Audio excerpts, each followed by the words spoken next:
Já parou para pensar que só existe cultura com energia? E é por isso que a Petrobras é a maior patrocinadora da cultura brasileira. Se depender da gente, essa energia nunca vai faltar. Programa Petrobras Cultural. Mais energia para a cultura. Petrobras, líder na transição energética justa. O Brasil é a nossa energia.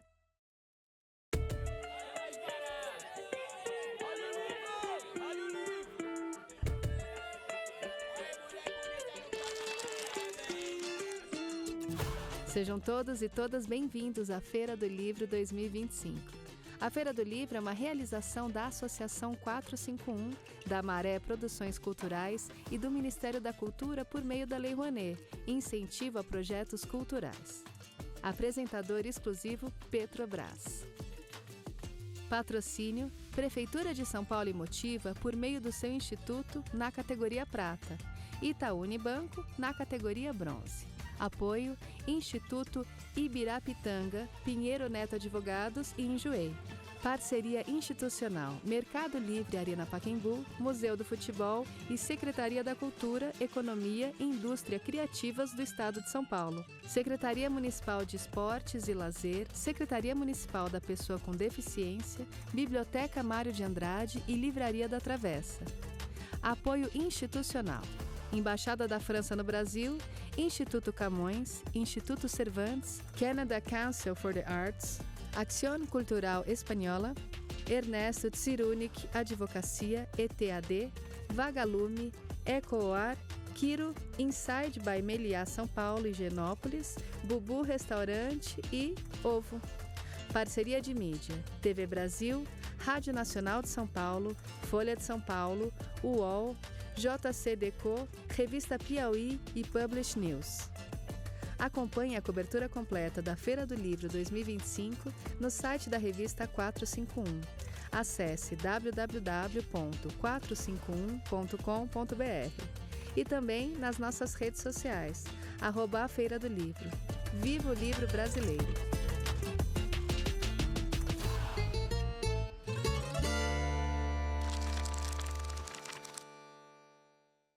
Boa tarde.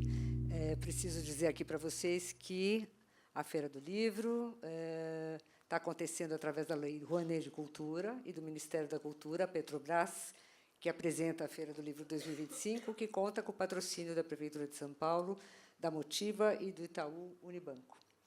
Agradecemos a todos os patrocinadores dessa edição, em especial a Petrobras, por acreditarem, assim como nós, que a cultura move a economia. Então, estão feitos os agradecimentos que eu fui incumbida de fazer aos nossos patrocinadores. E agora eu chamo ao palco as duas autoras, escritoras, com quem nós vamos conversar hoje sobre as experiências do corpo na literatura, que vem a Camila Amorim, por favor, Isabela Cristo e Camila Macari. Desculpa, já comecei me atrapalhando.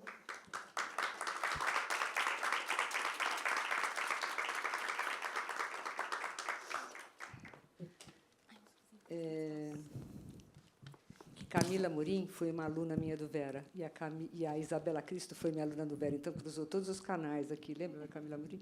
Mas, enfim, Camila Macari, minha colega de editora, inclusive, que publica pela Autêntica, como eu. E agora, feitas os agradecimentos aos nossos patrocinadores, eu preciso dizer que é um prazer estar aqui na Feira do Livro, mediando essa conversa sobre as experiências literárias do corpo da mulher, a partir dos livros dessas duas escritoras jovens e muito maravilhosas, livros que eu preciso dizer, a gente começa a ler e não consegue parar, né? Vai grudado até o final, né? Escritas muito fortes dessas duas autoras que estão, Isabela estreando e Camila no seu segundo livro. Eu vou ler aqui rapidamente a biografia delas para a gente poder depois conversar melhor. A Camila é gaúcha, do Rio Grande do Sul, né? De Porto Alegre, Camila? Não. mas mora em Porto Alegre, né? Formada em comunicação social, trabalha como redatora publicitária, e o primeiro livro dela, publicado também pela Autêntica Contemporânea, O Dias de Fazer Silêncio, foi o romance de estreia, finalista do Prêmio Ages, livro do ano, Prêmio Academia Rio Grandense de Letras e Prêmio Mozart Pereira Soares, vencedor do Prêmio Açorianos de Literatura. Um belo começo, né? E a Isabela, com o seu Mãezinha, não teve um começo menos alvissareiro, também começou... nossa, que cor difícil de ler essa aqui, né? Começou com ganhando o Prêmio Caminhos de Literatura 24, sendo publicado pela Dublinense. Escritora, médica cirurgiã, escreve prosa e poesia desde pequenininha, como ela diz aqui, de Belém do Pará, então a gente tem uma gaúcha, uma paraense aqui hoje, e fã de quadrinhos, de graphic novels, membro da Sociedade de Médicos Escritores, compôs o Grupo Ninho de Escritores, projeto de acolhimento e desbloqueio em escrita afetiva, é autora das coletâneas de crônicas Retratos da Quarentena, Vida Nada Moderna, que ganhou o Prêmio Mozart Pereira Soares 2020, e com Mãezinha, ela estreia na literatura com seu primeiro romance, já vencendo o Prêmio Caminhos. Saída da Escola de Formação de Escritores Vera Cruz diretamente para o mercado literário com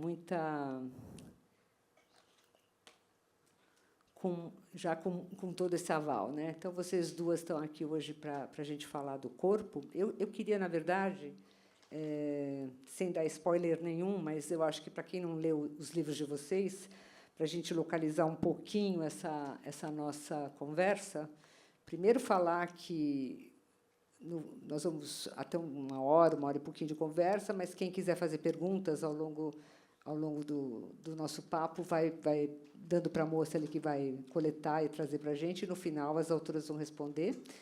E depois de todas as respostas e conversas feitas, elas vão autografar os livros na Livraria da Travessa. Sem dar nenhum spoiler sobre os dois livros, que eu acho que todos vocês vão querer ler, só para a gente poder situar um pouco a nossa conversa aqui, eu queria contar que a protagonista do Infinita, da Camila, tem quase 30 anos, né? Ela mora com um namorado que é super legal, amoroso, um cara bacana. Ela é publicitária e tem um trabalho ok, né? É uma mulher gorda, e isso é um problema muito grande para ela, desde sempre, né? É uma questão que marca a vida dela desde pequena, desde os 7 anos, né? E que a define a cada momento, né? E isso fica muito claro na forma como a Camila colocou na narrativa. Ela tem um narrador que abre os capítulos, deixando muito claro o quanto a questão do peso é importante e pesa na vida dessa personagem, né? Os capítulos abrem assim: aos 73 quilos, ela completou 13 anos. Aos 115 quilos, ela tinha 21 anos. Tinha 147 quilos, quase 30 anos. Então, isso é muito impactante na hora da leitura, porque mostra exatamente o peso desse problema na vida da personagem, né? E, a certa altura, essa personagem vai tomar uma cerveja num bar, né, depois de um dia de trabalho, e, quando ela vai sentar na cadeira, ela desaba com a cadeira no chão, né? E, a partir daquilo, desaba também um pouco a vida dela, né? Ela entra numa roda viva de rememorar o passado, né? E ela embarca num processo muito doloroso, né? Revivendo o sobe e desce da balança, né? E todas as perdas e reganhos de peso, e perdas não só de peso, mas da esperança e da própria autoestima, né? Então, não conto mais, o resto vocês vão ler o livro. Mas falo agora da narradora de Mãezinha, né? Que é uma médica cirurgiã, assim como a Isabela, que engravida, precisa fazer uma cesariana de urgência, e, por conta desse parto prematuro, ela se vê, de repente, numa situação do outro lado, né? Ela, que sempre foi uma médica, que é uma médica, que sempre teve o controle das situações dentro do hospital, com seus pacientes, de repente, ela se vê do outro lado, como paciente, ao lado de mães que estão ali com seus bebês na UTI neonatal, né? Vivendo aquela situação que achei bonito, redomas de acrílico, né? A maternidade através dessa redoma. Ela, como todas aquelas outras mães, experimentando a impotência de ser uma mãezinha, né? Então, queria começar a nossa conversa pedindo para que vocês duas falassem um pouco de como a protagonista de vocês, né, a narradora de Mãezinha e a personagem de Infinita, como elas enxergam o corpo. Vou começar? Obrigada pela oportunidade, obrigada por estarem aqui, né? Eu vou até fazer um link até com o livro da Camila, porque quando eu estava construindo a personagem da Isadora, inclusive, assim, a minha gravidez foi diferente da protagonista, né? Eu engravidei com 106 quilos. A Isadora não é uma paciente, é uma personagem obesa, né? E quando eu estava construindo ela, eu fiquei muito me perguntando se eu colocaria essa nuance da obesidade nela ou não, né? Se eu acrescentaria a nuance da obesidade dela ou não. Exatamente por, vamos dizer assim, responder essa questão, né? Porque a maternidade em si só, a gravidez, a gestação, essa é a palavra. A gestação por si só, ela é uma metamorfose, ela é uma mudança do corpo, e a mulher se representa, vive no mundo através do corpo. E essa metamorfose, ela nem sempre é lisa, na verdade, na maioria das vezes, se a gente for conversar com quem gesta, não é liso, não é fácil, né? Então, exige essa mudança corporal. E a gente sabe também que essa mudança corporal, adicionada às nuances que tem, por exemplo, diferente ao personagem da Camila, que acrescenta uma camada a mais, né? E eu acho que eu teria um outro nível de complexidade ainda maior de lidar com o tema da personagem, num tema que já era meio pesado e profundo dentro da UTI, então eu não quis me aprofundar nisso. Então, a Isadora em si, ela não é uma paciente, ela não é uma paciente já, é uma personagem obesa. Não quis acrescentar essa nuance, embora a minha gestação tenha sido de obesidade. Mas entendo, sim, a gestação como uma metamorfose do corpo. A mulher, de repente... Eu perguntei a narradora. Isso, a narradora. Então, assim, entendo a gestação como uma metamorfose do corpo. A relação que se tem, eu digo até nos dois livros, assim, de ver a sua autoimagem, a imagem que a mulher enxerga de si mesma, e a imagem que é vista perante o mundo, e principalmente em condições de fragilidade, eu acho que é mais ou menos isso aí que foi o raciocínio que eu tive. Eu acredito que essa nuance do corpo da mulher durante a gestação e essa mudança é que o guiou, vamos dizer, o fio guia do livro, vamos dizer assim, né? A gente prolonga aí, deixa eu falar, a Camila falar. E a tua personagem, Camila, que é narrada por um narrador, né? Ela não se conta. A pergunta é como ela vê o corpo. Vê o corpo, né?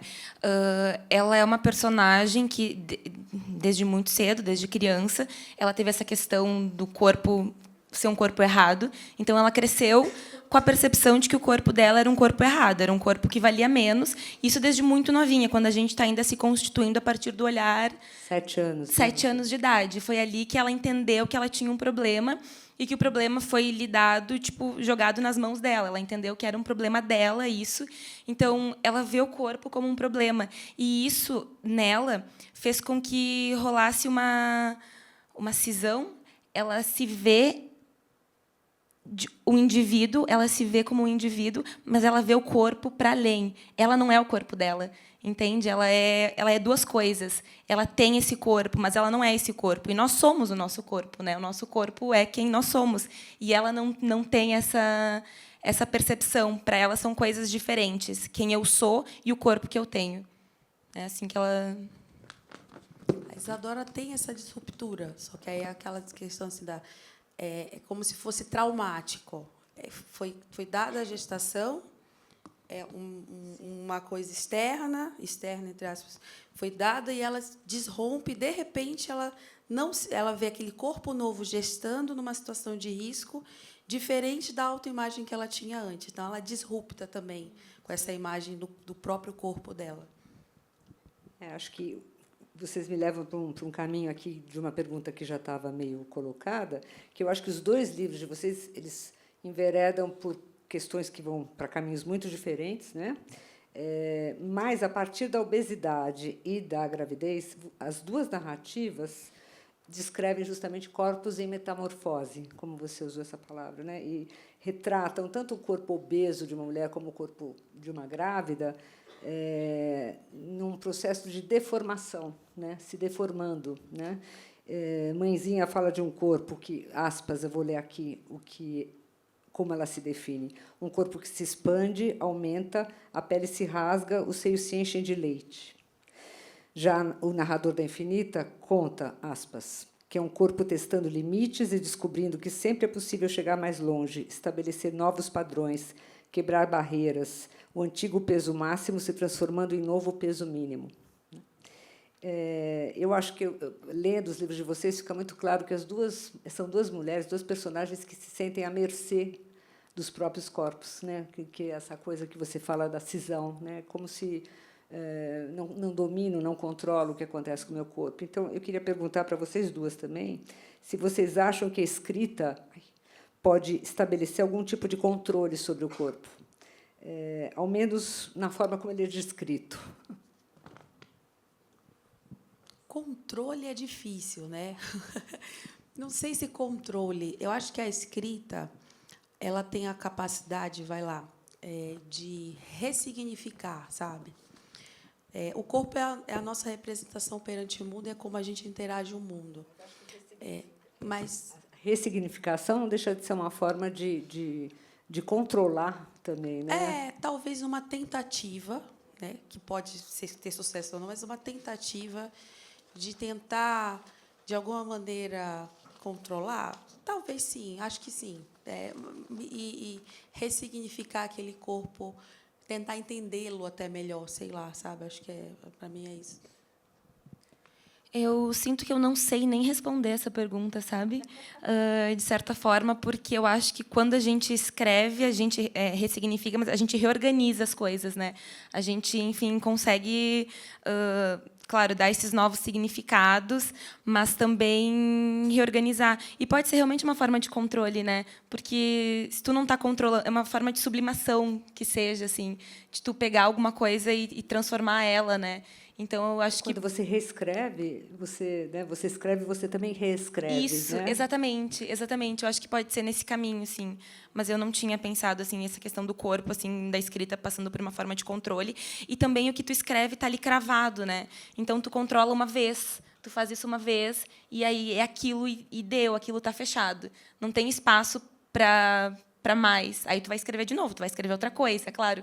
Mas tu fechou ali, tu fechou num invólucro um significado também, sabe? Tipo, então também te aprisiona nisso, assim, sabe? Não sei se fez sentido. Acho que sim.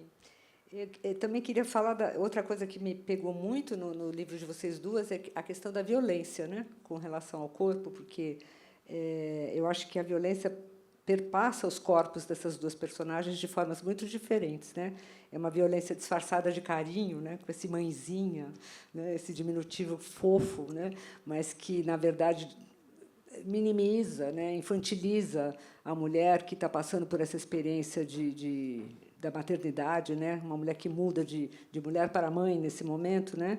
E que, segundo a narradora de Mãezinha, que é médica, ela fala que isso é muito comum em todos os consultórios e hospitais do Brasil, né? Esse tratamento que é uma violência que fica muito já, que você coloca toda essa ironia do Mãezinha no próprio título do livro, né? Que é uma forma de tirar o poder dessa mulher nesse momento, Mãezinha, né? Ela e todas as que estão ali, né?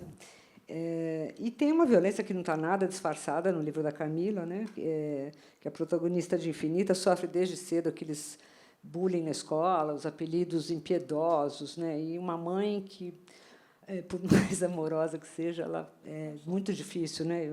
Assim, acho que melhor do que eu falar é ler um trecho do livro, está na página 71. O soco na barriga que a sua mãe lhe deu enquanto arrumava uma saia em volta da sua cintura, frustrada com a própria impotência diante do tamanho do corpo da filha. A saia mais justa do que estava um mês atrás. Os pneus de gordura saltando do elástico. você não tem mais jeito mesmo. Eu, uma criança, não posso imaginar a violência que eu vi isso, né?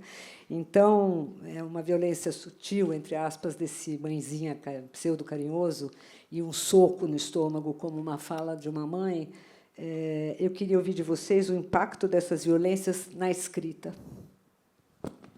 Total. Ai,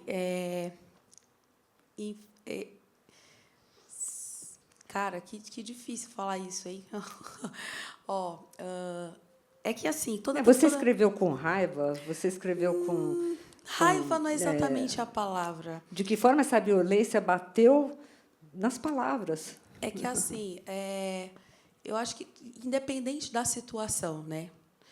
Toda situação de violência, ela para mim automaticamente vem na minha cabeça uma denúncia. Caiu.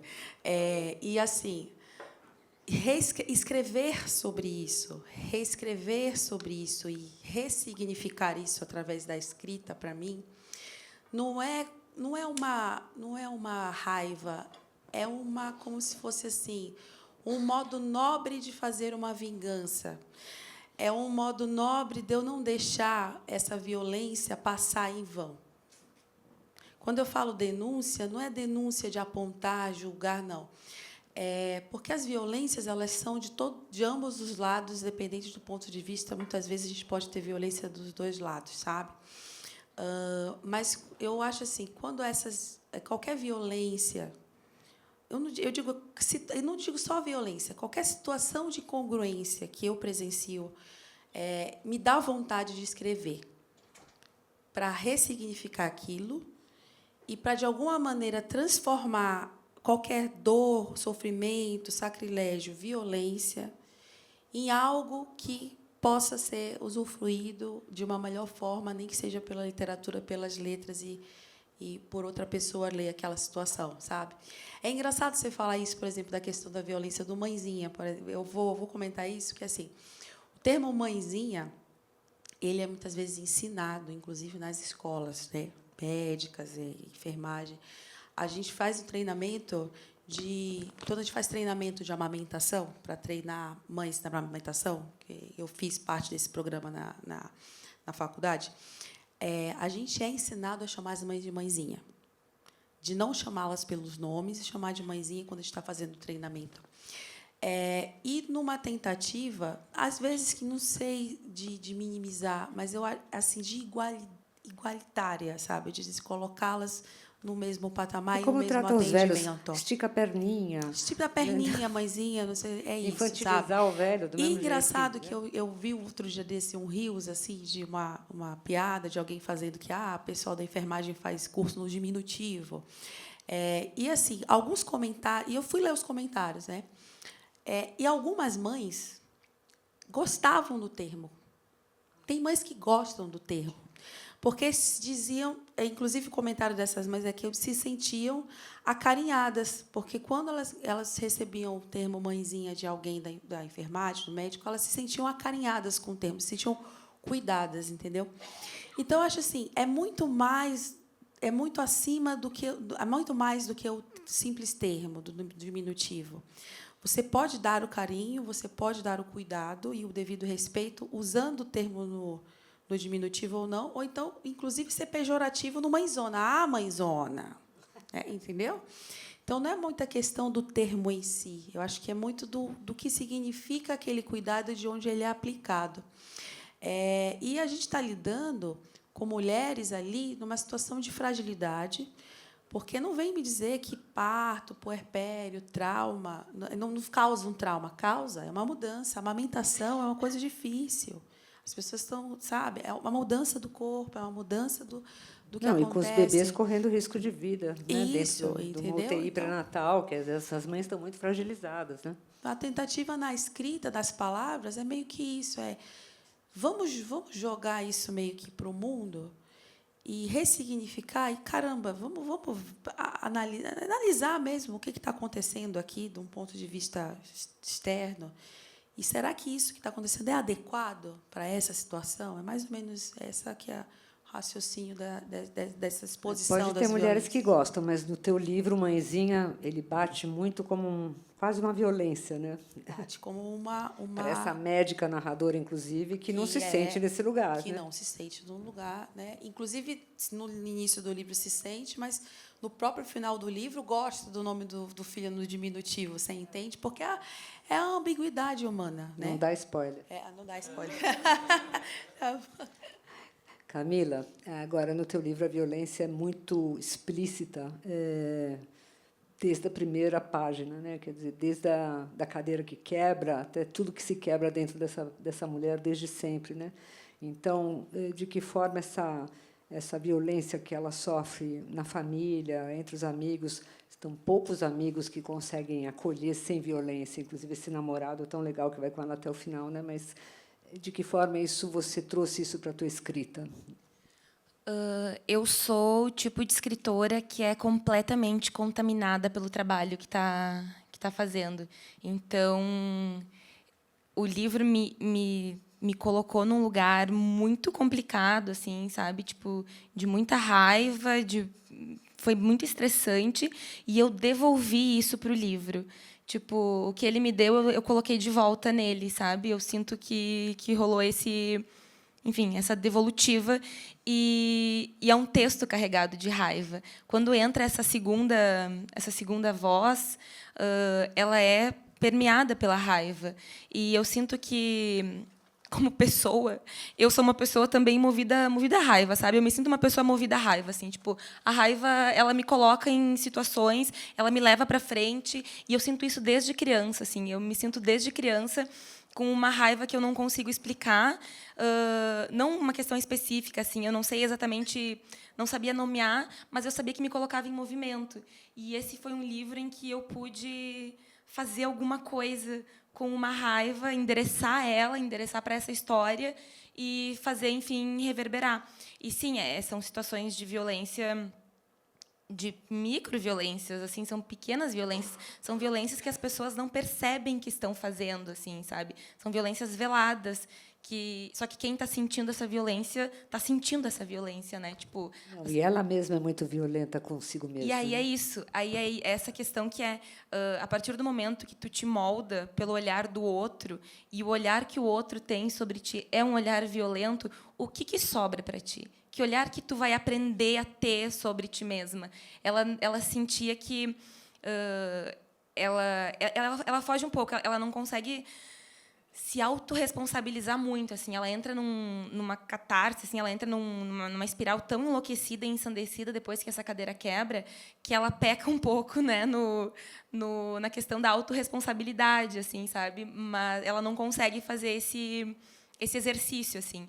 Mas que sempre é interessante fazer, né? Tipo, a gente entender o lugar que a gente está ocupando, por que a gente está ocupando esse lugar, por que a gente fica nesse lugar. E então essa violência, essa raiva, isso que ela sente, ela pegou para ela, e ela não existe um algoz para ela pior do que ela mesma. Ela é muito cruel com ela mesma, assim, sabe? Tipo, ela tem uma crueldade muito, muito visceral, assim. E é uma construção, né? E foi uma construção de uma vida inteira que culminou nela, se transformando nessa pessoa que, enfim, tem uma ideia bizarra. Não vai dar spoiler sabe? também. Não vou dar spoiler, só uma ideia bizarra. Sem spoiler.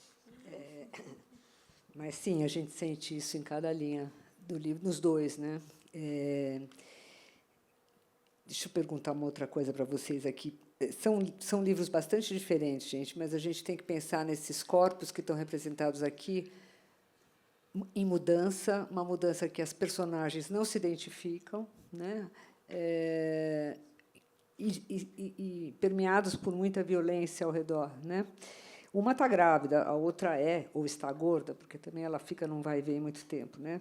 De formas diferentes, elas não se reconhecem dentro desses corpos e se sentem claramente desencaixadas. Bom, e é engraçado que esse estranhamento não é só provocado, das duas, não é só provocado pelo olhar que vem de fora, é uma coisa delas com elas mesmas. Né? E, por mais que o olhar que venha de fora contamine, né, a forma como elas se sentem, o fato é que a gente não sabe, o outro não tem como saber ao olhar para uma grávida ou ao olhar para uma mulher obesa, como ela de fato se sente dentro daqueles contornos, né? Então, eu queria fazer uma outra pergunta para vocês a respeito disso.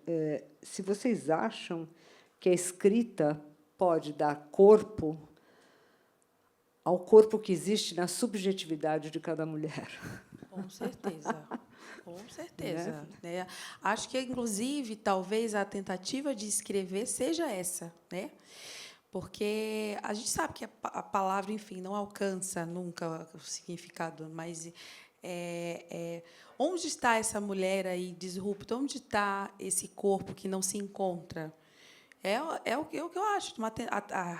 Escrever sobre isso, relatar isso, é uma forma de encontrar o lugar, nesse lugar, né? Onde eu estava, o que estava acontecendo, mais ou menos isso. A escrita, para mim, ela é esse caminho, né? Tipo, tentar entender ali o que da vida real eu não consegui e tentar encaixar esse corpo em algum lugar. Acho que para mim a resposta é sim. Pois é, eu fico pensando que tipo a subjetividade desse corpo, mas a concretude desse corpo também, sabe?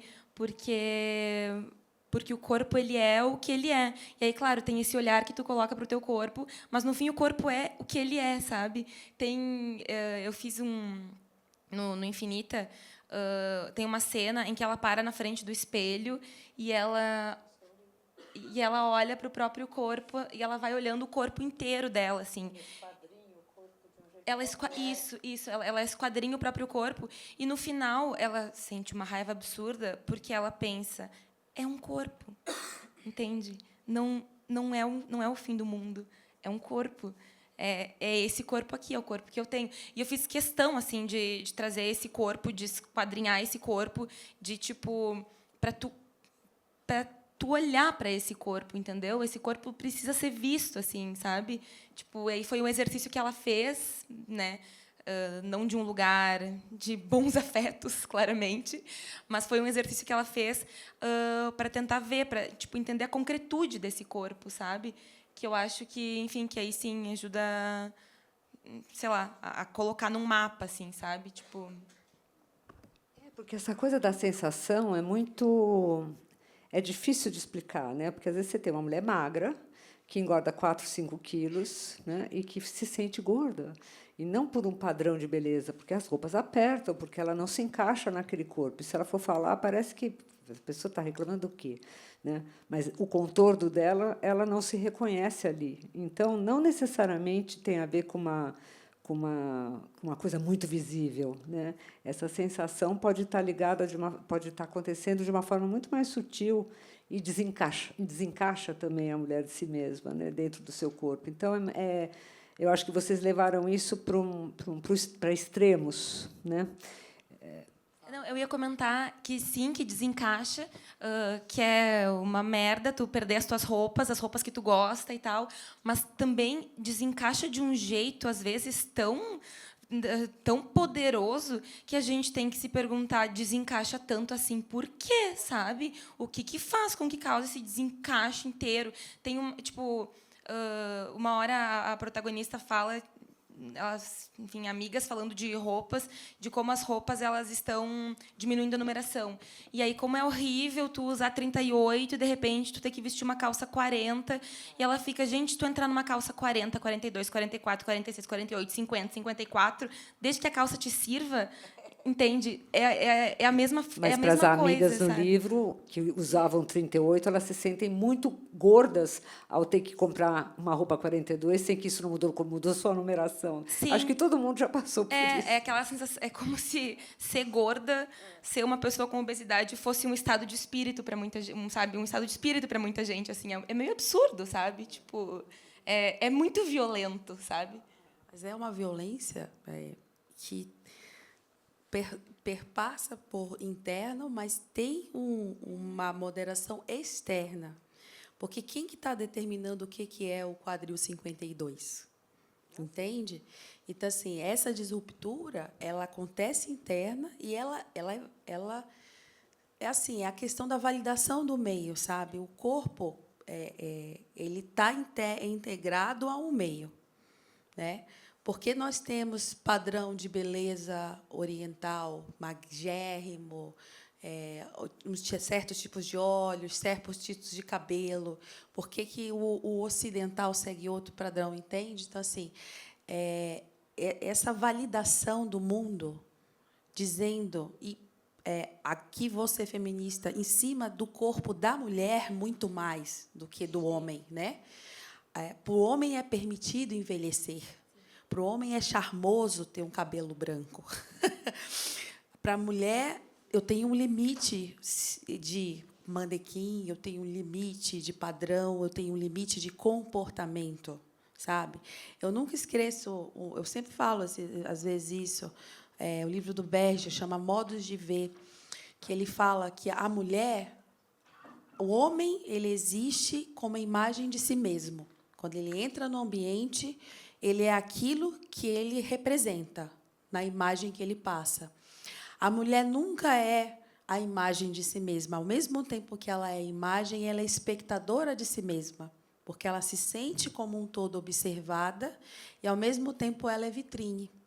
Então, a mulher regula muito, e até o fato de a mulher se comportar o contrário diz muito sobre ela, o jeito que ela se veste, a maneira como ela se porta, a maneira como a mulher, a cobrança sociológica em cima da imagem da mulher é muito maior.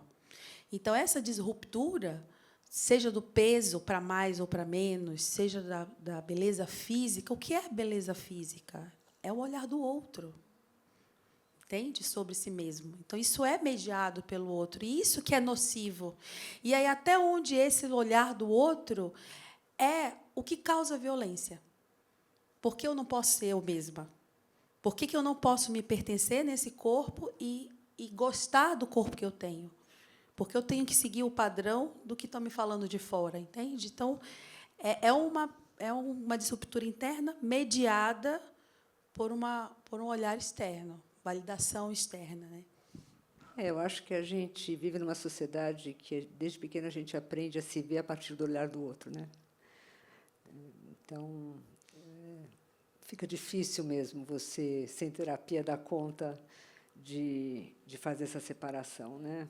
É complicado. Tu estava falando, eu ia dizer, meu Deus, isso é tema de análise, né? Tipo, isso a gente resolve tipo no divã, sentada na frente de um analista. E assim, a questão até tudo, e a contemporaneidade, redes sociais, a disruptura entre o que você é na realidade e o que você aparenta ser na rede social, tudo isso piora e alimenta. Acho que pior e alimenta. A gente está vivendo um período em que essa questão da imagem para o outro está perigosa. E são violências, às vezes, que nós mesmos causamos uns com os outros, entendeu? Porque sempre a grama do vizinho é mais bonita, sabe? Porque sempre que... sabe? Então, assim, tem muito essa questão. Assim, tem que tomar cuidado. Tomar muito cuidado. E essa questão do autopertencimento. Eu acho que a escrita também tem esse poder. Quando você escreve e você tem a capacidade, através das palavras, de colocar-se, você que lê, mas você também colocar o outro no seu lugar e colocar, através da ficção mesmo, o ponto de vista do outro e, tipo assim, caramba, olha aqui o meu mundo como é difícil eu me locomover, como é difícil eu andar, como é difícil entender. Então, tipo, a ficção tem esse poder. Muito mais poderoso, inclusive, do que o panfleto. Você se colocar no lugar do outro através da escrita é muito mais, às vezes, poderoso do que eu dizer para você, olha, eu sofro, eu sou assim. Vem aqui comigo, sabe? Se coloca aqui no meu lugar. Entra aqui nessa UTI comigo um pouco. Vem aqui, dá uma olhadinha aqui como é que é. Entra aqui no meu corpo, né? Dá uma olhadinha aqui como é que é esse espelho que eu encaro, entende? Vem aqui comigo, entra comigo. Isso, às vezes, é muito mais... Eu tenho a impressão que isso é mais poderoso, às vezes, do que eu ficar postando a minha foto. Entendeu o que eu estou falando? Assim, a escrita, a literatura tem esse poder, né, de colocar o leitor no outro lugar. E vamos ver o que a gente faz com isso a partir da leitura, sabe? É isso que vocês estão falando do que vem de fora, né? Também tem uma pergunta que vai mais ou menos por aí, que eu acho que é importante a gente conversar aqui. A protagonista do Infinita, que não tem nome, aliás, né? Ela não tem voz, porque ela é narrada por um narrador, e não tem nem nome, né? Ela só tem peso. Mas ela sempre lidou com o corpo se movimentando pesadamente pelo mundo, porque ela, nas palavras do narrador dela, né? Ela não consegue se conectar com as imagens, aspas, isso está no livro, de mulheres gordas, algumas bem mais gordas do que ela, dançando livremente nas redes sociais, né? Fazendo yoga, se exercitando, provando que todo o corpo merece movimento. Isso o narrador fala no livro da Camila. E a grávida de mãezinha também não se identifica com a beleza angelical que a gente costuma atribuir à mulher grávida, né? Aquela coisa romantizada do corpo que está carregando uma vida, que gera vida, etc. Então, de formas diferentes, as duas personagens não se identificam com seus corpos, né? Ou com os corpos que vêm, não com seus corpos, com os corpos que são trazidos pela rede social, pelo mundo, né? A grávida feliz, 45 quilos mais pesada, com andar de pata, como você coloca no livro, né? Se sentindo toda deformada, né? E uma mulher gorda sensual dançando dançando livremente nas redes. Para a personagem do Infinita, aquilo é tão agressivo, eu imagino, um padrão quase tão inviável, impossível quanto da magreza fitness, da dieta anoréxica dos desfiles de moda. São duas imagens que batem de uma forma muito agressiva porque não conversam com a realidade dela, nenhuma delas, né? Então, eu queria perguntar se essas imagens teoricamente positivas, né? A grávida feliz e a mulher gorda sensualizando nas redes, também não é agressivo para essas mulheres que não estão se sentindo assim nessas situações. Eu não sei se chega a ser agressivo exatamente, mas eu sei que é muito irritante, né? Tipo assim, se tu grávida, quando estava grávida, eu estava me sentindo, por exemplo, um horror, assim. Eu não tinha força para ficar em pé, sabe? Aí a gente vê aquelas grávidas, aquele glow, e hoje em dia eu olho as fotos e eu penso, meu Deus, eu estava belíssima, mas assim, eu não tinha força, meus dentes caíam, sabe? Foi tipo, e aí tu te irrita com quem está tendo uma experiência boa, sabe? Com quem tem uma experiência melhor, assim, tipo, porque no fundo acho que tu queria estar tendo aquela experiência. Tipo, a protagonista, ela se irrita com pessoas, com o rolê body positive que tinha, ela se irritava com tudo isso assim de uma maneira que claramente talvez ela quisesse ser essa pessoa, sabe? Ela não tinha condições, assim, eu acho que ali era meio que o puro suco da inveja mesmo, sabe? Tipo, por isso que talvez seria tão agressivo, assim, mas eu sinto que ela devia ter inveja disso, sabe? Tipo, porque tu perceber que dá para ser feliz ocupando um espaço que tu ocupa e tu não consegue ser feliz ocupando esse espaço, sabe? Porque, assim, pessoas que têm experiências de variação de peso, muita variação de peso e tal, a vida com 70 quilos não tem tanta diferença da vida com 90 quilos, sabe? Tipo, as pessoas acham que tem, mas a vida em si, a vida que tu está vivendo, o trabalho de todo dia, os teus relacionamentos e tal, não é essa diferença toda. Não é ali que tu vai encontrar, nos 70 quilos, não é ali que ela vai encontrar, ela viveu os 70 quilos. E aí, claro, que nos 70 quilos as coisas aconteceram para ela, né? As coisas aconteceram diferente. Por exemplo, ela conheceu o namorado. Um namorado que ficou quando ela chegou nos 150 quilos. Isso. Ele continuou, sabe? Então, tipo... bom... né? Não vamos dar biscoito para o cara que ficou com a mulher gorda, né? Também, mas que não tem assim tanta diferença. E ela, eu acho que é isso, acho que é aquele lugar de sentir uma inveja, assim, de ver que a vida é isso e ela não sabe muito bem o que fazer, sabe? E aí nisso vem essa frustração toda e essa raiva que ela sentia que, meu Deus, que mulher raivosa, né?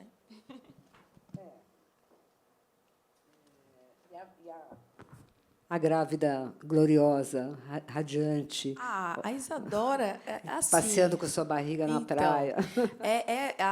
Eu vou compartilhar assim. A Isadora, na verdade, sente raiva dessa imagem de mãe casta, linda, maravilhosa, na cadeira de amamentação, bela e amamentando com toda a tranquilidade do mundo, entendeu? Então, que, assim, no caso da Isadora, eu acho que ela sente muito mais raiva da imagem de mãe perfeita, mãezinha perfeita que foi criada. E a realidade dela não é aquilo, né? E ela denuncia, e ela fala, e ela se autoculpa. Não é se autoculpa, ela se autocritica, né? Ela se autocritica, ela se autoflagela. Eu só vou te interromper para ler um trechinho de como ela se define aqui, ó. A barriga de 27 semanas, cobrindo os pés rechonchudos, tortos, o típico andar de pata, os peitos inchados e caídos, o umbigo pontudo e roxo. Nada romântica essa imagem. Nada romântica. Mas é mais ou menos isso. Assim. Eu fico assim, muito me perguntando onde está esse lugar que criou essa imagem da mulher plena amamentando na cadeira de branca, loira, amamentando com plenitude na cadeira de amamentação. Onde que criou essa imagem de que a mulher gorda não pode dançar polidense, que ela não pode ser sensual? Entende? Por que isso, de certa forma, é uma violência moral? Entende? De onde veio o fato de que essa mulher não pode ser sensual? Né? E aí eu fico assim. Então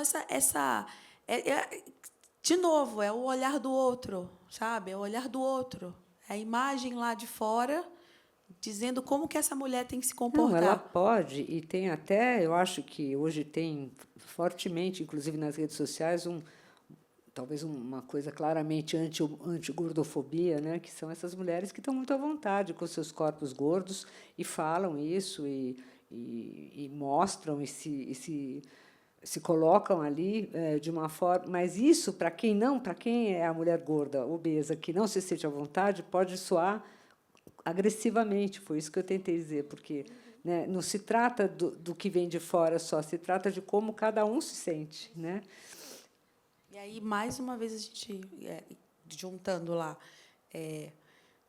como cada uma dessas mulheres se sente, entende? Não dá para chamar todas de mãezinha. Não dá para generalizar. Sim. Tem a que gosta do termo, tem a que não gosta, tem a que gosta. Entendeu? Assim, o cuidado ele é individual, ele é de dentro, sabe? Cada uma é uma, né? Cada corpo é um corpo. Cada corpo, né? É um corpo. E eu achei interessante, lendo os livros de vocês, apesar de eles serem tão diferentes, né, que tanto a mulher que está grávida como essa mulher que luta com a balança a vida inteira dela, né? As duas, na mãezinha tem essa visão quase perturbadora, muito pouco usual, da grávida que se sente confinada, como ela diz, confinada dentro do próprio corpo, né? Condenada, ela diz, a uma imagem de automonstruosidade. É forte isso, né? Carregando aquele peso, se sentindo pesada mesmo, com os movimentos limitados. E na Camila, ela se diz disforme, né? A personagem se sente disforme,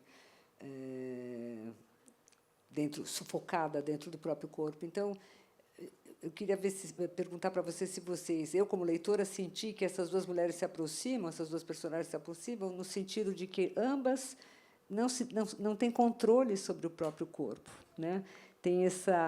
E são situações muito diferentes, que eu acho que é interessante perceber que como a experiência do corpo na literatura, né, como pode trazer a mesma sensação em situações tão diferentes, né?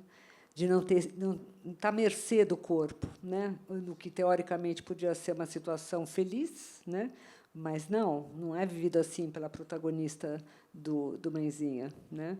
E que talvez fosse uma situação não tão pesada, sem querer fazer trocadilho, para outras pessoas que têm excesso de peso, mas que para a personagem de Infinita é terrível, né? Cada quilo acumula ali 100 anos de raiva, né? A Isadora, ela tem essa peculiaridade. Ela é uma mulher acostumada a controlar e ter o controle da situação. Ela é uma cirurgiã, ela manda na cirurgia, ela tem a ordem. Então, essa questão do controle, para ela, é muito forte. E ela, de repente, é colocada numa situação em que ela não tem controle de nada e ela tem consciência de que ela não vai ter controle de nada. Ela tem consciência de que ela não vai ter controle da situação, ela tem consciência de que ela não vai decidir a via de parto, ela tem consciência, entende? E ela, de repente, uma mulher controladora, se coloca numa situação de fragilidade, com uma disruptura do próprio corpo e numa situação de não tenho controle, e não só não tenho controle, como tenho consciência de que não vou ter o controle. Então, para ela, o parto foi uma perda de status, uma perda de poderio, um trauma naquela mulher. Entende? Tanto que a questão física, de corpo, quanto a questão mesmo de domínio, de controle da situação. De repente, ela, médica que atendia, que era do outro lado, que chamava as mãezinhas, atendia e chamava as pessoas de mãezinha, virou para o outro lado, né? Então, isso aí que foi a disruptura e o corpo dela, o trauma que o corpo dela sofre com a cesárea de emergência, com tudo, ela sabe que não vai conseguir controlar. E aí bate o... Eu penso agora numa coisa que eu não tinha pensado antes, conversando aqui com vocês, me ocorre, que eu acho que o corpo de uma mulher que passa pela gravidez e pela maternidade não é só o corpo, essa mulher já não vai ser a mesma depois, né? E eu imagino que o corpo de uma pessoa, de uma mulher que foi obesa, que chega a 140 quilos, mesmo depois que se ela volta aos 60, aos 70 quilos, ela não vai ser a mesma, né? Então, como é que essa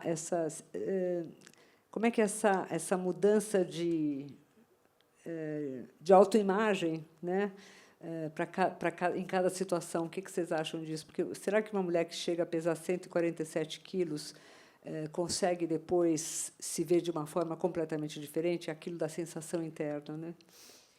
Eu não sei, né? Não sei como, não tem como falar da experiência de outras pessoas, mas eu acho que assim o corpo, tudo fica marcado no corpo, entendeu? Então, um corpo que perde 50, 60 quilos é um corpo que já teve 50, 60 quilos a mais. Fica na tua pele aquilo. Tu não vai ser uma pessoa magra. Eu tenho a ideia de que tu nunca vai ser uma pessoa magra, mesmo no momento em que tu... Não, você pode até vir a ser, plásticas, sim, etc., claro. Mas a cabeça...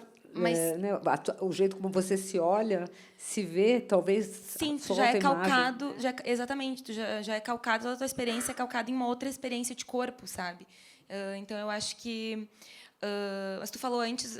eu não lembro exatamente o que tu falou antes, mas eu queria pontuar do Infinita, que uma coisa muito importante para mim é que eu não estou escrevendo sobre a experiência de um corpo com obesidade...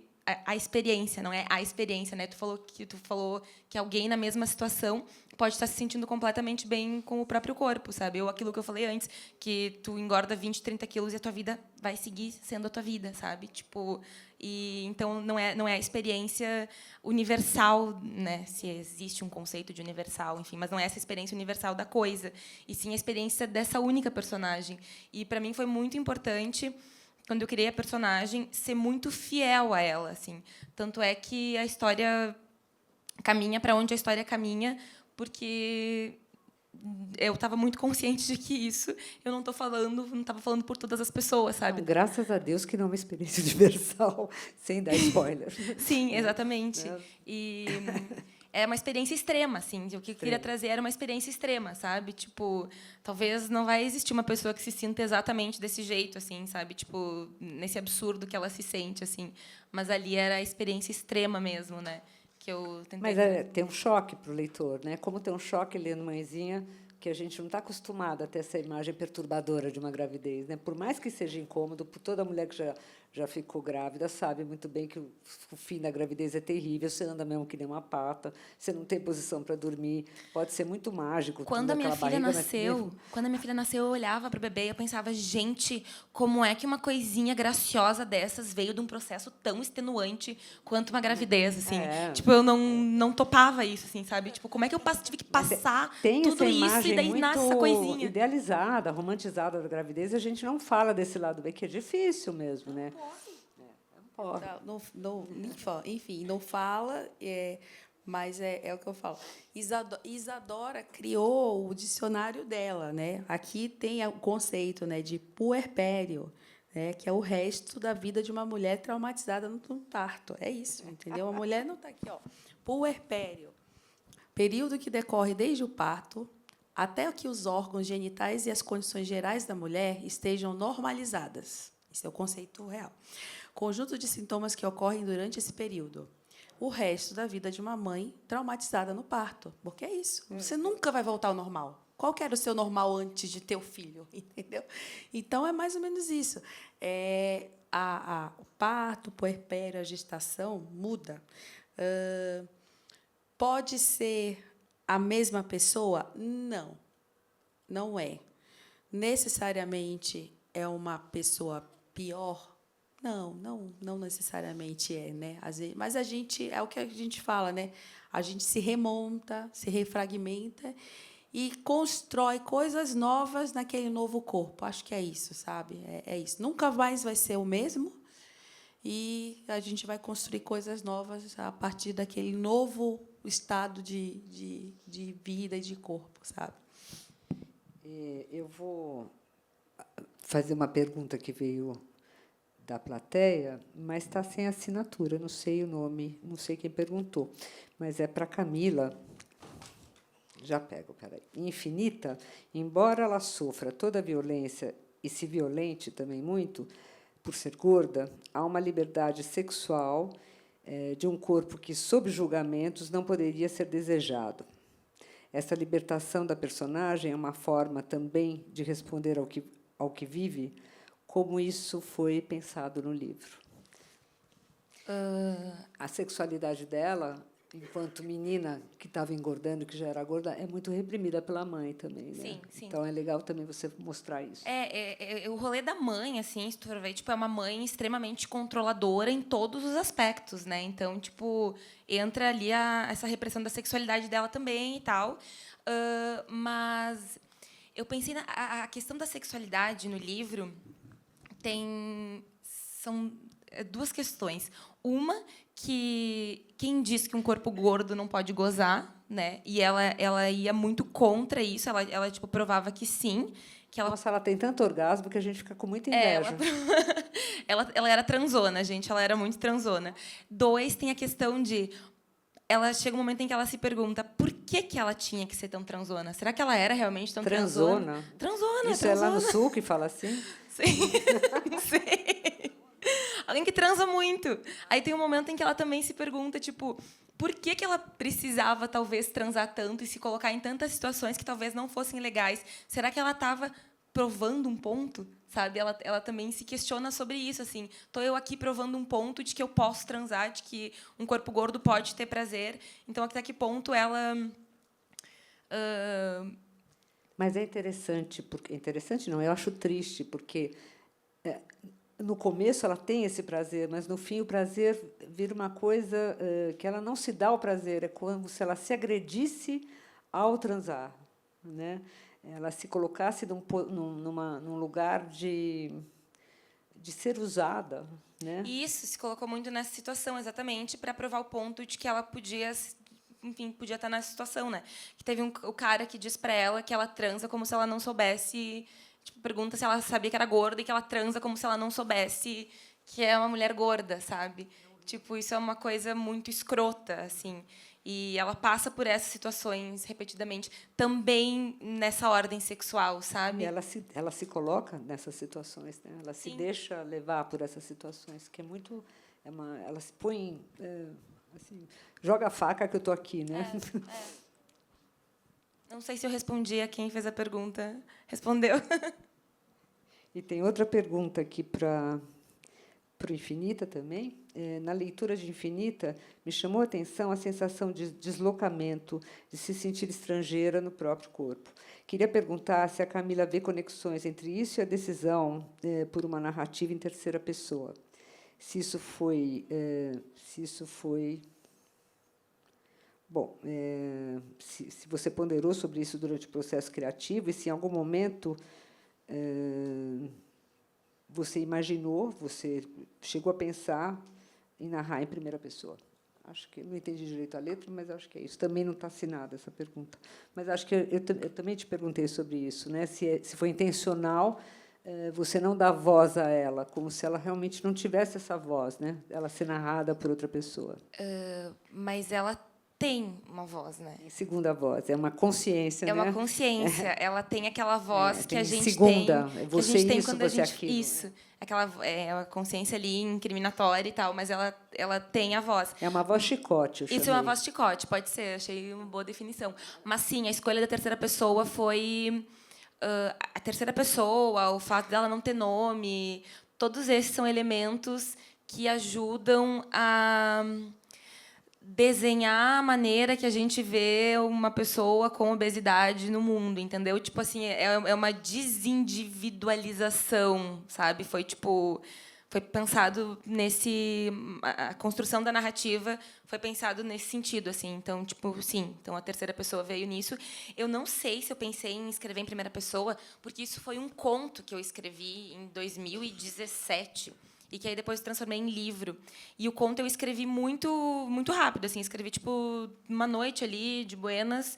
E depois, quando eu comecei a fazer os exercícios de transformar em livro, eu começava muito forte na segunda pessoa, sabe? Então era um livro quando eu comecei, a primeira vez que eu pensei tipo, tá, vamos organizar isso aqui, era para ser tudo em segunda pessoa.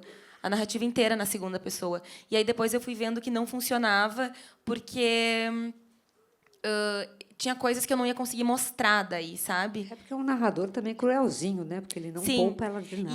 E é isso, daí, tipo, por exemplo, essa segunda pessoa, a gente vê que ela tem uma relação muito bacana com uma amiga, a gente vê que ela tem uma relação muito bacana com o namorado. Essa segunda pessoa não ia conseguir mostrar essas coisas, porque ela ia estar completamente imersa. Então, eu queria mostrar outras coisas, e daí, nesse sentido, teve que ser a terceira pessoa para dar conta da narrativa, assim. Em compensação, eu penso que a Isadora, né, não consigo imaginar a Mãezinha narrado que não fosse pela Isadora, né, com ironia, um olhar muito crítico em relação a tudo que tem em volta, né? Você chegou a pensar em narrar de outra forma a Mãezinha? Ou ela já chegou falando desse jeito? Na questão do narrador foi um parto. Porque, assim, eu tinha escrito ele, no início, as cenas dela eram todas em primeira pessoa. E aí, só que, assim, eu queria colocar no livro o olhar do personagem masculino, do pai. E aí eu fazia uma primeira pessoa na Isadora, ficava ótimo. Aí, quando eu fazia a primeira pessoa no pai, horrível. Aí tá bom, vou fazer a primeira pessoa na Isadora, vou fazer a terceira no pai, esquisito. Aí me veio assim um belo dia, tipo assim, supranarrador, tá Isadora e Leônidas sentadinhos aqui num sofá, dando uma entrevista sobre a experiência que foi. Então são vocês, entendeu? E aí eu fui para a segunda pessoa. Que na segunda pessoa eu conseguiria fazer a primeira pessoa nela, manter, né, o sarcasmo, o olhar dela e a experiência em primeira, né? E eu conseguiria falar, mas você fez isso e ele fez isso. Então eu conseguiria encaixar a voz do Leônidas sendo contada por ela de alguma maneira, sabe? Com a voz dela. Porque eu precisava de alguma maneira neutralizar a voz dela. Eu precisava que alguém de fora denunciasse ela, sabe? Para que ela não é muito confiável, assim, 100% confiável, né? Como toda primeira pessoa. Então, esse narrador aí incluiu, inclusive, acho que assim, o primeiro terço do livro, da parte narrativa, foi todo reescrito, porque estava em primeira e aí eu tive que transformar em segunda. Mas a parte em primeira que ela fala é muito forte, né? Porque ela domina muito a situação e a forma como ela conta. Então, mesmo quando entra esse outro narrador, que você falou do Leônidas, eu ia perguntar também dele, mas quando ele entra, sempre a gente percebe que está contaminado pelo olhar dela ali, o contaminado tempo todo. Do olhar dela. Então, eu ia falar dos homens nos livros de vocês, né? De como os homens olham para esses corpos, né? Dessas mulheres.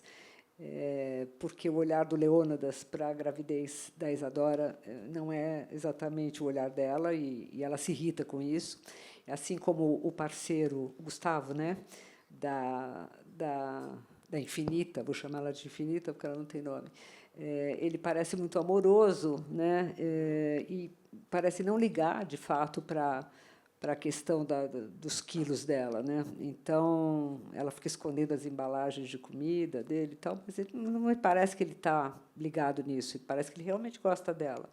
É isso que o narrador faz a gente entender ali, né? Então, eu queria que vocês falassem um pouco de como vocês escreveram esses homens que olham para esses corpos de outra forma, né? Não como elas se veem, né? E que, mesmo com esse olhar carinhoso desses homens, elas não mudam o próprio registro sobre si mesmas.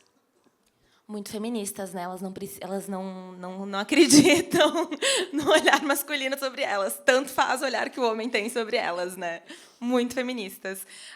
Eu queria trazer um ponto de leveza ali também com o Gustavo e essa coisa de mostrar que... Sim, que tem uns homens horrorosos antes do Gustavo. Tem homens horrorosos antes do Gustavo, claro. Tem situações que ela passou muito ruins, assim. Tem a própria relação com o Otávio, que é uma coisa de idas e vindas que nunca fica claro exatamente o que foi o impeditivo dos dois, mas na cabeça dela é óbvio que é o corpo dela, sabe?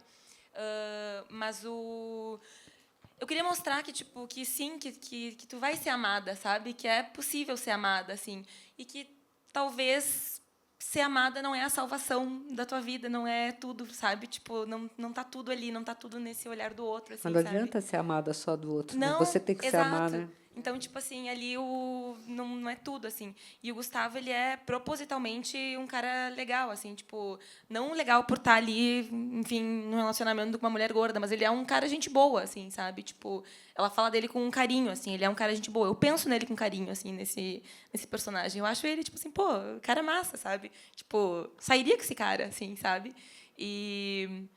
Mas não é definitivo, assim, tipo, não é primordial. O olhar que ela tem sobre ela é um olhar contaminado demais e não faz diferença o olhar que ele tem sobre ela. Mas, claro que na vida faz diferença tu estar ali te relacionando com alguém que te ama, com alguém que te come, sabe? Tipo, com tesão, tu te sentir, enfim, amada e tal, mas, enfim, não é a solução, sabe? Não foi a solução para ela, no caso, né? Gente, Leônidas. o Leônidas, eu confesso que eu fiz Leônidas, mas com muito medo, assim. Eu lembro na época que eu fui estudar, assim, sabe, ler assim livros sobre paternidade, fui ler assim algumas bibliografias assim sobre o lado do pai, porque assim, eu tinha muito receio de primeiro estigmatizar esse lugar do pai, que o pai, durante esse processo todo do trauma, do parto, de gestação, ele fica sendo secundário. O pai tem uma questão... Não tem paizinho? Não tem paizinho. Então, assim, tem uma questão do corpo mesmo, né? A mulher, ela sente... a quem está gestando sente a gestação já desde o início, desde o princípio, né, da concepção. O homem ou o parceiro que está do lado de fora dessa gestação só vai sentir isso como concretude de corpo quando a criança nascer, quando tiver um objeto, corpo, criança, que representa essa relação, entende? Então, assim, essa pessoa, de certa forma, mesmo tendo a relação toda de pai, mãe ou parentalidade, mas essa segunda pessoa, entre aspas, que não gesta, fica de um papel, em algum momento, corporal secundário, né? E então, assim, eu tinha muito receio de como que eu ia construir o personagem do Leônidas e não estigmatizar ele, sabe? Eu precisava que ele representasse, de alguma forma, o escopo do pai, mas eu não queria fazer ele de uma forma simples. Eu não queria que ele fosse um personagem raso, sabe? E ela mesmo massacra ele no início, né? Ela massacra ele, Lerdônidas. Então, e é isso, porque a Isadora é essa personagem rasa. Lerdônidas. Né? E até a escolha do nome dele, meio que aventando mesmo, né, essa questão da piada e tudo mais. Mas assim, ele mesmo também se transforma durante a narrativa, sabe? Ele também nasce como pai, e também nasce essa parentalidade dele durante a narrativa, sabe? E, inclusive, prova que você pode... Eu acho que o Leônidas, de certa forma, ele não é o vilão, ele é o arquétipo contrário da Isadora. A Isadora precisa ter um oposto, sabe? Precisa ter alguém balanceando ela ali. Ela é muito forte, positiva, sempre ativa, dominadora. Ela precisa de alguém calmo, tranquilo, e que ensine ela o poder, a força que tem, muitas vezes a resiliência, a paciência e a calma perante as situações, sabe? Então, ele é meio ali o contraponto da própria personagem, sabe? Ali na construção. Foi mais ou menos o que eu tentei pensar. Outra coisa que me chamou a atenção no livro do Mãezinha é assim a cumplicidade entre mulheres, né, que estão vivendo aquela situação. Mas eu acho que essa cumplicidade é uma coisa que quem é mulher sabe, que tem amigas, né? Em qualquer situação é uma rede de apoio, mulher se ajuda muito, né? E no caso da nossa Infinita, ela tem uma amiga que é uma grande amiga que, mesmo assim, ela não dá muito espaço para essa amiga fazer tudo o que poderia fazer por ela, né? Ela se fecha até para as amizades, né? Isso foi intencional? Você realmente não quis deixar nenhum espacinho de afeto para essa tua personagem? Não, ela tem, né? Ela tem Porque esse as amor. mulheres ali, das mãezinhas, se ajudam muito, né? Muito. Numa situação limite ali, né? Ela tem esse carinho, ela tem esse amor muito grande por essa amiga, que é a Mariana. Isso. E eu acho que ele tem, tipo assim, não vou dar spoiler, mas, enfim, quando ela tem uma ideia escrabosa ali, uma loucura da cabeça dela, a Mariana é uma das coisas que vem do tipo, não, eu não posso pensar em amor agora, sabe? Tipo, vou ter essa ideia, eu não posso pensar em amor, porque o amor, vai que o amor me salve de uma coisa que eu não quero ser salva, sabe? Mas, sim, eu não queria que tivesse mais... Ela era muito intoxicada, sabe? Tipo assim, era um personagem extremamente intoxicado, assim. E foi horrível escrever. Eu fiquei intoxicadíssima também, sabe? Tipo assim, foi muito horrível, sabe? Mas ela era para ser completamente intoxicada, fechada, ensimesmada. Ela é uma personagem totalmente ensimesmada, sabe? Então, tipo, não tem muito espaço. Ela não dá espaço, assim. Por isso que eu falo que ela não faz um trabalho de autorresponsabilização também, sabe? Ela se isenta disso, assim, de certa forma. E aquela analisando a própria personagem, né? Mas ela se isenta disso. Então, a ideia era que ela fosse fechada, sabe? Não, eu acho que vocês escreveram 2 livros muito incômodos, no bom sentido, que a gente lê não sai igual, né, da experiência, a gente para pensar. E nessa experiência do corpo no papel, vocês conseguiram pôr na escrita a dificuldade que é de passar por certas experiências, né? Você vai no limite, né? Que é difícil. Fiquei com o teu livro muitos dias, assim, não quero dar spoiler, mas é um livro que é uma porrada, né? E no Mãezinha tem um final que a maternidade apazigua uma série de questões para ela, mas é muito difícil o trajeto até lá, né? O que ela passa. Só posso dar parabéns e desejar muito sucesso para vocês duas com esses livros. Tem mais alguma pergunta que alguém queira fazer para as autoras? Então, vou agradecer a presença de vocês todos, recomendar que leiam muitos livros e ir para a Livraria da Travessa já, onde elas vão autografar. Tá bom? Obrigada, gente. Já parou para pensar que só existe cultura com energia? E é por isso que a Petrobras é a maior patrocinadora da cultura brasileira. Se depender da gente, essa energia nunca vai faltar. Programa Petrobras Cultural. Mais energia para a cultura. Petrobras, líder na transição energética justa. O Brasil é a nossa energia. São Paulo é arte, cultura e criatividade, com mais de 200 espaços culturais da Prefeitura de São Paulo em todas as regiões da cidade. E grandes eventos, como a Virada Cultural, que em 2025 reuniu cerca de 5 milhões de pessoas.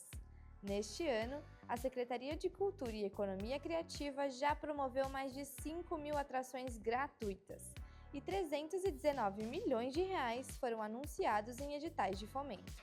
Isso é São Paulo, cidade de todas as artes. O brasileiro não sabe ser pequeno. É da nossa natureza mover a vida como gigantes. Por isso, a CCR, maior empresa de infraestrutura e mobilidade do Brasil, está movendo a sua marca para um novo momento. A CCR agora é Motiva.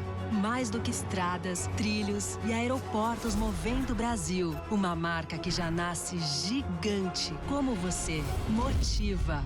Você nos move.